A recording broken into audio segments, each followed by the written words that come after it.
Everyone, this is Anupam Mishra here और आपका स्वागत है आपके ब्यूटीफुल से चैनल अनुपम एकेडमी में। काफी दिन बाद मुलाकात हो रही है आपसे, कुछ व्यवधान के कारण विलंब हुआ, लेकिन फिर से लौटे।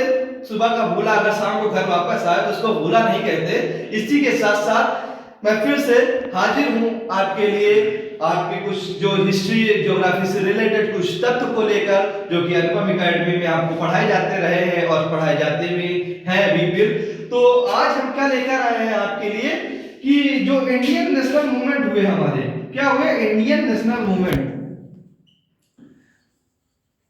इंडियन नेशनल मूवमेंट में भागीदारी गांधी जी की किस प्रकार थी वो आपको हम बताएंगे, ठीक है।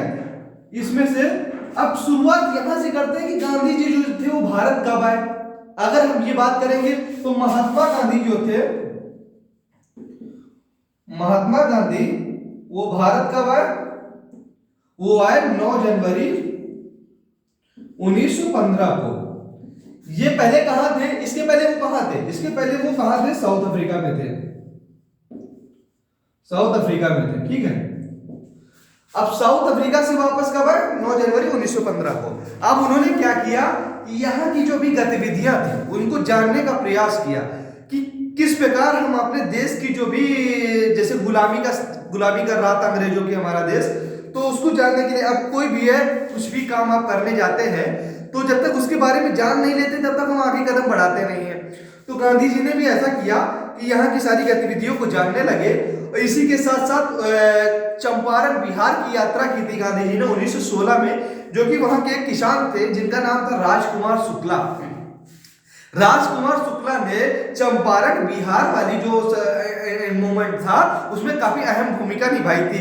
इस कारण, क्योंकि उन्हीं का दायित्व था, उन्हीं की वजह से गांधी जी जो थे वो चंपारण बिहार की यात्रा की थी। जब राजकुमार शुक्ला को पता चला कि गांधी जी कोई एक ऐसे हैं जो भ्रमण कर रहे हैं, लोगों के बीच में जा रहे हैं, तभी उन्होंने एक एडुकेशन में जाकर गांधी जी को अपनी बात बताई कि हमारे यहाँ ऐसी स्थिति बड़ी दयनीय है। और वहां पे क्या होता था, अच्छा चंपारण में क्या होता था, चंपारण काय की खेती होती थी, नील की खेती होती थी, नील की खेती होती थी। तो नील की खेती ऐसी खेती है जिसमें अगर एक बार खेती वो हो गई तो 3, 4, 5 साल तक उसमें कोई भी अनाज उगाया नहीं जा सकता, जिसका कारण था कि वहां के लोगों को के प्रति भुखमरी पैदा हो गई थी। अब भुखमरी पैदा हुई तो इसी कारण उन्होंने कुछ करना चाहा, लेकिन वहां पे कोई अंग्रेजों के अलावा कोई किसी की चलती नहीं थी। इसीलिए जब राजकुमार शुक्ला गांधी जी के पास गए तो उन्होंने बताया, अपनी स्थिति बताई, तो गांधी जी तैयार नहीं हो। उन्होंने कहा कि मैं आपकी बात से अभी सहमत नहीं हूं। क्यों सहमत, अच्छा गांधी जी क्यों नहीं सहमत हुए थे, क्योंकि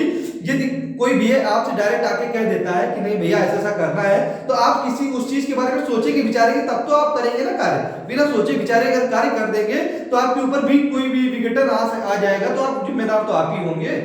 तो इसीलिए गांधी जी ने नहीं माने। लेकिन कई अधिवेशन में जब गांधी जी जाते रहे, वहां उनके पीछे पीछे राजकुमार शुक्ला जाते रहे। जब राजकुमार शुक्ला वहां पे पहुंचे तो गांधी जी को भी लगा कि यार इतने दिन से ये हमारे पीछे लगा हुआ, जरूर कुछ ना कुछ तथ्य होगा। तो राजकुमार शुक्ला से उन्होंने कहा कि चलिए मैं चलता हूं आपके यहाँ। तो यही है क्या, इसको क्या कहेंगे, चंपारण बिहार।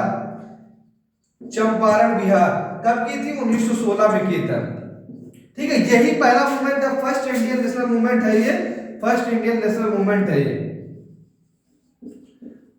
डन बाय गांधी जी, ठीक है। गांधी जी के द्वारा किया गया था और ये कहा गया था चंपारण बिहार। ये पूरा नाम इसका है चंपारण बिहार,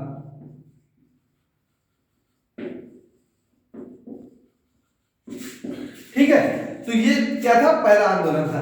इसी के साथ साथ आप हमारे चैनल पे बने रहिए अनुपम एकेडमी में, और आपको इस तरह की कल मैं दूसरी क्लास के साथ लेके आऊंगा। आज तो थोड़ा सा समय कम है, इसी की वजह से यहाँ पे थोड़ा सा ही आपको जानकारी दे पाया हूँ, लेकिन कल मैं अवश्य आपके साथ उपलब्ध होऊंगा और कुछ नए रोचक तत्व के साथ। इसी के साथ साथ लाइक करें और सब्सक्राइब करें और बने रहे हमारे अपने चैनल अनुपम एकेडमी के साथ। धन्यवाद।